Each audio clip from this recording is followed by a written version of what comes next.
Welcome back to my channel fine maths classes. So ഇന്നത്തെ ക്ലാസ്സിൽ നമ്മൾ പഠിക്കാൻ പോകുന്നത് second chapter linear equations in one വേരിയബിളിൽ എക്സാമ്പിൾ നമ്പർ 16 ആൻഡ് 17 ആണ് ഇന്നത്തെ ക്ലാസ്സിൽ നമ്മൾ ഡിസ്കസ് ചെയ്യുന്നത്. ഓക്കെ, അപ്പോൾ എൻ്റെ ചാനൽ കാണുന്നവർ സബ്സ്ക്രൈബ് ചെയ്യാനും ലൈക്ക് ചെയ്യാനും കമൻറ്റ് ചെയ്യാനും മാക്സിമം ഷെയർ ചെയ്ത് സപ്പോർട്ട് ചെയ്യാനും മറന്നു പോകരുത്.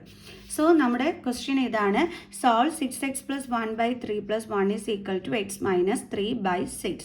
അപ്പോൾ സോൾവ് ചെയ്യാൻ പറഞ്ഞാൽ നമ്മൾ എന്താ ചെയ്യേണ്ടുള്ളത്? എക്സിൻ്റെ വാല്യൂ കണ്ടുപിടിക്കുക. സോ അതിന് വേണ്ടിയിട്ട് നമ്മൾ എക്സ് ഉള്ള ടേമിനെ എല്ലാം ഒരു സൈഡിലാക്കണം, അതായത് ഈ ഈക്വൽ സൈനിന് മുമ്പാക്കണം. ഓക്കെ, അപ്പോൾ നമുക്ക് എങ്ങനെ എഴുതാം? ആദ്യം നമുക്ക് 6x + 1/3 ഇവിടെ എടുത്ത് എഴുതാം. ഓക്കെ, എന്നിട്ട് അടുത്ത എക്സ് ഉള്ള ടേം ഇത് ഇവിടെ കിടക്കുകയാണ്, അതിനെ ഇങ്ങോട്ട് എന്ത് ചെയ്യണം? ട്രാൻസ്പോസ് ചെയ്യണം. അപ്പോൾ ഇത് +x - 3/6 ആണ്, ട്രാൻസ്പോസ് ചെയ്യുമ്പം -x - 3/6 എന്നാകും. ഇസ് ഈക്വൽ ടു, ഇനി നമ്മൾ എന്ത് ചെയ്യും? ഈ നമ്പർ പാർട്ടിന് നമ്മൾ ഇത് ഇങ്ങോട്ട് അങ്ങ് ട്രാൻസ്പോസ് ചെയ്യും. അപ്പോൾ +1 ഇങ്ങോട്ട് വരുമ്പോൾ എന്താകും? -1. ഓക്കെ, ഇനി നമ്മൾ എന്താ ചെയ്യേണ്ടുള്ളത്? ഇവിടെ ഡിഫറെൻറ്റ് ഡിനോമിനേറ്റേഴ്സ് ആയതുകൊണ്ട് ന്യൂമറേറ്റർ തമ്മിൽ ഡയറക്റ്റ് മൈനസ് ചെയ്യാൻ പറ്റൂല. അപ്പോൾ നമ്മൾ എന്ത് ചെയ്യണം? ഡിനോമിനേറ്ററിനെ സെയിം ആക്കണം. അതിന് നമ്മൾ എന്ത് ചെയ്യണം? LCM കാണണം അല്ലേ? അപ്പോൾ 3 1s are 3, 3 2s are 6, 2 1s are 1 ഇവിടെ എടുത്ത് അതേപോലെ എഴുതി, then 2 1s are 1. So LCM എന്ന് പറയുമ്പോൾ നമുക്ക് എന്താണ് കിട്ടുന്നത്? 6. അപ്പോൾ നമ്മൾ ഈ 3നെ ചേഞ്ച് ചെയ്ത് 6 ആക്കാൻ വേണ്ടിയിട്ട് × 2 ചെയ്യണം. അപ്പോൾ ഇവിടെയും നമ്മൾ എന്ത് ചെയ്യണം? 2 കൊണ്ട് മൾട്ടിപ്ലൈ ചെയ്യണം. അപ്പോൾ നിങ്ങൾ എഴുതുന്ന സമയത്ത് ഇങ്ങനെ എഴുതരുത്, ഇത് റോങ് ആണ്. ഇതൊരു ബൈനോമിയൽ ടേം ആയതുകൊണ്ട് നമ്മൾ ബ്രാക്കറ്റ് ഇട്ട് കൊടുത്ത് അതിൻ്റെ വെളിയിൽ വേണം 2 എഴുതാനായിട്ട്. ഓക്കെ, ഇങ്ങനെ എഴുതിയാൽ അത് തെറ്റാണ് കേട്ടോ. ഇനി നമ്മൾ അടുത്ത് എന്താ ചെയ്യേണ്ടുള്ളത്? ഇത് നമ്മൾ ഈ ഔട്ട്സൈഡുള്ള 2 കൊണ്ട് ബ്രാക്കറ്റിനുള്ളിലുള്ള ഈ 2 ടേമിനെയും മൾട്ടിപ്ലൈ ചെയ്യണം. അതായത് 2 കൊണ്ട് നമ്മൾ 6xനെയും മൾട്ടിപ്ലൈ ചെയ്യണം. പിന്നെ ഇവിടുത്തെ സൈൻ എന്താണ്? Plus sign. എന്നിട്ട് 2 കൊണ്ട് നമ്മൾ 1നെയും മൾട്ടിപ്ലൈ ചെയ്യണം.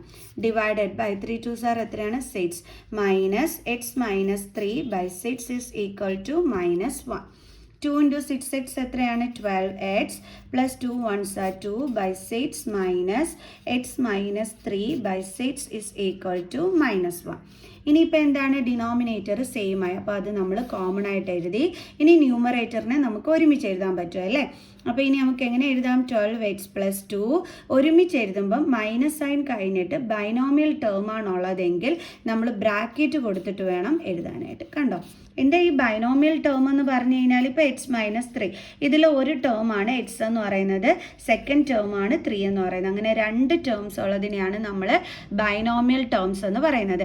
ഇടയ്ക്ക് ഈ പ്ലസും മൈനസും ഒക്കെ വരുമ്പോഴാണ് 2 നമ്പേഴ്സ് തമ്മിൽ സെപ്പറേറ്റഡ് ആവുന്നത്. അപ്പോൾ ഇതൊരു നമ്പർ, അതേപോലെ ഇത് അടുത്തത്, അതായത് ഇതൊരു ടേം, ഇത് അടുത്ത ടേം, അങ്ങനെ 2 ടേംസ് ഉണ്ട്. അതിനെയാണ് ബൈനോമിയൽ എന്ന് വിളിക്കുന്നത്. അപ്പോൾ അങ്ങനെ ബൈനോമിയൽ ടേം വരികയാണെങ്കിൽ, മൈനസ് സൈൻ കഴിഞ്ഞിട്ട് വരികയാണെങ്കിൽ നമ്മൾ എന്ത് ചെയ്യണം? ഇതേപോലെ ബ്രാക്കറ്റ് ഇട്ട് കൊടുക്കണം, ഇല്ലെങ്കിൽ തെറ്റിപ്പോകും. Is equal to -1. Then 12x + 2, then minus × x എന്താണ്? -x. ഇനി ഈ ബ്രാക്കറ്റ് ഓപ്പൺ ചെയ്യുന്നതിന് വേണ്ടിയിട്ടാണ് നമ്മൾ ഈ മൈനസ് സൈൻ കൊണ്ട് അകത്തുള്ള സൈനിനെ മൾട്ടിപ്ലൈ ചെയ്യുന്നത്. അപ്പോൾ -× എന്താണ്? Plus, then 3 divided by 6 is equal to -1. ഇനി നമ്മൾ എന്ത് ചെയ്യണം? ഇവിടെ എക്സ് ഉള്ള ടേംസ് ഏതൊക്കെയുണ്ട്? ഇതും ഉണ്ട്, അതേപോലെ ഇതും ഉണ്ട്. അപ്പോൾ ഇത് തമ്മിൽ നമുക്ക് എന്ത് ചെയ്യാൻ പറ്റും? നെഗറ്റീവ് സൈൻ കൊടുത്തിരിക്കുന്നതുകൊണ്ട് മൈനസ് ചെയ്യാൻ പറ്റും. അപ്പോൾ എക്സിൻ്റെ സൈഡിൽ ഒന്നുമില്ലെങ്കിൽ എന്തുണ്ട്? 1 ഉണ്ട്. സോ 12 - 1 നമുക്ക് എന്താ കിട്ടുന്നത്? 11x. ഇനി ഇവിടുത്തെ നമ്പേഴ്സ് ആരൊക്കെയാണ്? 2ഉം 3ഉം. അപ്പോൾ അത് രണ്ടിനും പ്ലസ് സൈൻ ആണ്, സോ നമ്മൾ പ്ലസ് ചെയ്യണം. അപ്പോൾ 3 + 2 എന്ത് കിട്ടും? 5/6 is equal to -1. ഇനി 6ഉം -1ഉം കൂടി നമുക്ക് ക്രോസ് മൾട്ടിപ്ലൈ ചെയ്യാൻ പറ്റും. അപ്പോൾ 11x + 5 is equal to -1 × 6. 11x + 5 is equal to എന്ത് കിട്ടും നമുക്ക്? -6. Then 11x is equal to -6. പിന്നെ നമ്മൾ ആരെ ഇങ്ങോട്ട് ട്രാൻസ്പോസ് ചെയ്യും? +5നെ. +5നെ ഇങ്ങോട്ട് ട്രാൻസ്പോസ് ചെയ്യുമ്പോൾ എന്താ കിട്ടുന്നത്? -5. അപ്പോൾ നമുക്ക് കിട്ടിയത് 11x is equal to, 2 negative sign വന്നാൽ നമ്പേഴ്സ് തമ്മിൽ എന്താ ചെയ്യേണ്ടുള്ളത്? ആഡ് ചെയ്യണം അല്ലേ? അപ്പോൾ 6 + 5 11. പിന്നെ എന്ത് സൈനായിട്ട് കൊടുക്കേണ്ടുള്ളത്? Negative sign. ഇനി എക്സിൻ്റെ വാല്യൂ കണ്ടുപിടിക്കാനായിട്ട് എക്സ് ഇസ് ഈക്വൽ ടു -11. ഇവിടെ 11 ഇൻറ്റു എക്സ് ആണ്. ട്രാൻസ്പോസ് ചെയ്യുമ്പോൾ എന്താകും? Divided by 11. സോ നമുക്കറിയാം 11 ഡിവൈഡഡ് ബൈ 11 എന്താണ്? 1. പിന്നെ ഇവിടെ എന്ത് സൈൻ ഉണ്ട്? Negative sign. സോ എക്സിൻ്റെ വാല്യൂ എന്താണ് കിട്ടിയത്? -1. ഇത്രയേ ഉള്ളൂ. നമുക്കിനി എക്സാമ്പിൾ 17 ചെയ്യാം. ഓക്കെ, ഇനി നമ്മുടെ എക്സാമ്പിൾ നമ്പർ 17 ആണ്. Solve 5x - 2 into 2x - 7 is equal to 2 into 3x - 1 plus 7/2. ഇതെങ്ങനെയാണ് നമുക്ക് സോൾവ് ചെയ്യുന്നതെന്നുള്ളത് നോക്കാം. അപ്പം ഫസ്റ്റ് ഓഫ് ഓൾ നമ്മൾ എന്താ ചെയ്യേണ്ടതെന്ന് വെച്ചാൽ ഇവിടെയുള്ള ബ്രാക്കറ്റൊക്കെ ഒന്ന് ഓപ്പൺ ചെയ്യണം. അതായത് നമുക്ക് കിട്ടിയിരിക്കുന്നത് 5x മൈനസ് ഇവിടെ 2 ഇൻറ്റു 2x - 7 ആണ്. അപ്പോൾ നമ്മൾ എന്ത് ചെയ്യണം? ഈ ബ്രാക്കറ്റ് ഓപ്പൺ ചെയ്യാൻ വേണ്ടിയിട്ട് 2 കൊണ്ട് ഈ ബ്രാക്കറ്റിൻ്റെ അകത്തുള്ള 2 നമ്പറിനെയും മൾട്ടിപ്ലൈ ചെയ്യണം. അതായത് 2 കൊണ്ട് ഇവിടെ എന്താ ഉള്ളത്? 2x, അതിനെ മൾട്ടിപ്ലൈ ചെയ്യണം. പിന്നെ ഇവിടെ മൈനസ് സൈൻ പുറത്ത് കിടപ്പുണ്ട്. അപ്പോൾ അതും നമ്മൾ ബ്രാക്കറ്റ് ഓപ്പൺ ചെയ്യുമ്പോൾ ശ്രദ്ധിക്കേണ്ടുള്ള ഒരു കാര്യം, ഔട്ട്സൈഡുള്ള സൈൻ കൊണ്ട് ബ്രാക്കറ്റിനുള്ളിലുള്ള സൈനിനെ മൾട്ടിപ്ലൈ ചെയ്യണം, തെറ്റിക്കരുത്. അപ്പോൾ മൈനസ് ഇൻറ്റു മൈനസ് എന്ത് കിട്ടും? നമുക്ക് പ്ലസ്. ഇനി എന്ത് ചെയ്യണം? നമ്മൾ 2 കൊണ്ട് 7നെ മൾട്ടിപ്ലൈ ചെയ്യണം. കണ്ടോ? എപ്പോഴും ഓർക്കുക, ബ്രാക്കറ്റ് ഓപ്പൺ ചെയ്യുന്ന സമയത്ത് നമ്പർ കൊണ്ട് മാത്രമല്ല മൾട്ടിപ്ലൈ ചെയ്യേണ്ടുള്ളത്, ഔട്ട്സൈഡുള്ള നെഗറ്റീവ് സൈൻ ആണെങ്കിൽ അതുകൊണ്ട് നമ്മുടെ ബ്രാക്കറ്റിനുള്ളിലുള്ള സൈനിനെ മൾട്ടിപ്ലൈ ചെയ്യാൻ മറന്നു പോകരുത്. ഇസ് ഈക്വൽ ടു, അതേപോലെ ഇവിടെ 2 ഇൻറ്റു 3x, ദെൻ സൈൻ എന്താണ്? മൈനസ് സൈൻ ആണ്. അപ്പോൾ ഇവിടെ ഇട്ട് കൊടുത്തു. ഇനി എന്ത് ചെയ്യണം? 2 കൊണ്ട് 1നെ മൾട്ടിപ്ലൈ ചെയ്യണം. പിന്നെ എന്താ ഉള്ളത്? പ്ലസ് 7/2.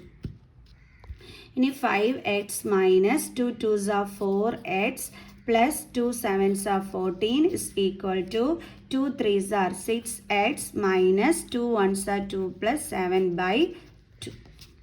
ഇനി 5x മൈനസ് 4x എത്രയാണ് നമുക്ക് കിട്ടുന്നത്? എക്സ്. കാരണം 5 മൈനസ് 4 1 ആണ്. 1x എന്ന് എഴുതത്തില്ല, എക്സ് എന്ന് എഴുതത്തുള്ളൂ. Plus 14 is equal to 6x minus 2 plus 7/2.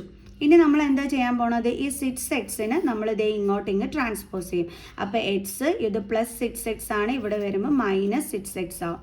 Is equal to, ഇനി ആദ്യമേ നമ്മൾ ഇവിടെ ഉള്ള നമ്പേഴ്സ് എല്ലാം എടുത്ത് എഴുതുക. -2 പ്ലസ് 7/2. എന്നിട്ട് എന്ത് ചെയ്യണം? നമ്മൾ ഇതേ ഇവിടെ ഉള്ള ഈ നമ്പറായ പ്ലസ് 14നെ ഇങ്ങോട്ട് ട്രാൻസ്പോസ് ചെയ്യണം. അപ്പോൾ പ്ലസ് 14 ഇവിടെ വരുമ്പോൾ എന്താകും? -40. സോ ഇനി എക്സ് മൈനസ് 6x, നമുക്കിത് മൈനസ് ചെയ്തൂടെ? അപ്പോൾ ഇവിടെ 1 ഉണ്ട്. 6 മൈനസ് 1 എന്താ കിട്ടുന്നത്? 5. ഇനി ചെറിയ നമ്പറിൽ നിന്ന് വലിയ നമ്പർ മൈനസ് ചെയ്യുന്ന രീതിയിൽ കിടക്കുന്നതുകൊണ്ട് ആൻസറിൻ്റെ കൂടെ negative sign. Then x is equal to, ദേ ഇവിടെ നമുക്ക് -2ഉം -14ഉം കൂടി നമുക്ക് എന്ത് ചെയ്യാൻ പറ്റും? സബ്ട്രാക്റ്റ് ആണെങ്കിൽ സബ്ട്രാക്റ്റ്, ആഡ് ആണെങ്കിൽ ആഡ് ചെയ്യാൻ പറ്റും. അതിന് വേണ്ടിയിട്ട് നമുക്ക് അതിനെ ഒന്നെടുത്ത് ഒരുമിച്ച് എഴുതാം. Plus 7/2. Then minus 5x is equal to, 2 negative sign വന്നാൽ നമ്പേഴ്സ് തമ്മിൽ ആഡ് ചെയ്തിട്ട് നെഗറ്റീവ് സൈൻ ഇട്ട് കൊടുക്കണം. പ്ലസ് 7/2. വീണ്ടും minus 5x is equal to, ഇവർ തമ്മിൽ എന്താണ് ഡയറക്റ്റ് ആഡ് ചെയ്യാത്തതെന്ന് പറഞ്ഞു കഴിഞ്ഞാൽ നമുക്കിവിടെ ദേ ഡിനോമിനേറ്റർ എന്താണ് വരുന്നത്? 1 ആണ്. സോ ഡിഫറെൻറ്റ് ഡിനോമിനേറ്റേഴ്സ് എൽസിയം കണ്ടേ ചെയ്യാൻ പറ്റും. അതുകൊണ്ടാണ് നമ്മൾ ഇവർ തമ്മിൽ ചെയ്യാനത്. ഓക്കെ, അപ്പോൾ 2ൻ്റെയും 1ൻ്റെയും എൽസിയം എന്താണ്? 2 ആണ്. അപ്പോൾ നമ്മൾ 1നെ 2ലോട്ട് മാറ്റാൻ വേണ്ടി ഇൻറ്റു 2 ചെയ്തു. ഓക്കെ, ഇനി 16 ഇൻറ്റു 2 എന്ത് കിട്ടും? നമുക്ക് 32 എന്ന് കിട്ടും. സോ ഇവിടെ നെഗറ്റീവ് സൈൻ ഉണ്ട്, -32. പിന്നെന്താണ്? Plus 7 divided by 2. കാരണം 2 ഇവിടെ രണ്ടിടത്തും സെയിം ആണ്. സോ ഡിനോമിനേറ്റർ നമ്മൾ സെയിം ആക്കി എഴുതി.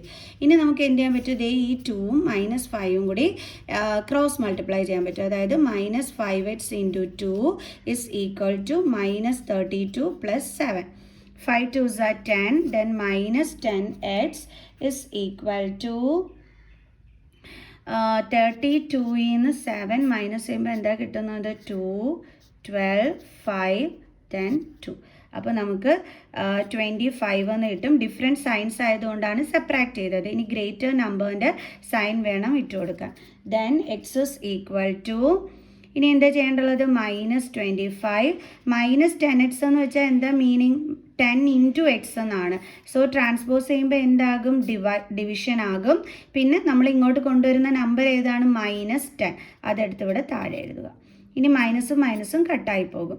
ഇനി 5 കൊണ്ട് ഇതിനെ രണ്ടിനെയും കട്ട് ചെയ്യാൻ പറ്റും. 5 5s are 25, 5 2s are 10. So നമുക്ക് എന്താ കിട്ടിയത്? x is equal to 5/2. ഇത്രയേ ഉള്ളൂ സംഭവം. ഓക്കെ, അപ്പോൾ എല്ലാവർക്കും മനസ്സിലായോ എങ്ങനെയാണ് നമ്മുടെ 16, 17 എക്സാമ്പിൾസ് ചെയ്യേണ്ടുള്ളതെന്ന്? ഓക്കെ, അപ്പം ഇതുപോലുള്ള വീഡിയോസുമായിട്ട് അടുത്ത ക്ലാസ്സിൽ കാണുന്നത് വരെ ബൈ ബൈ.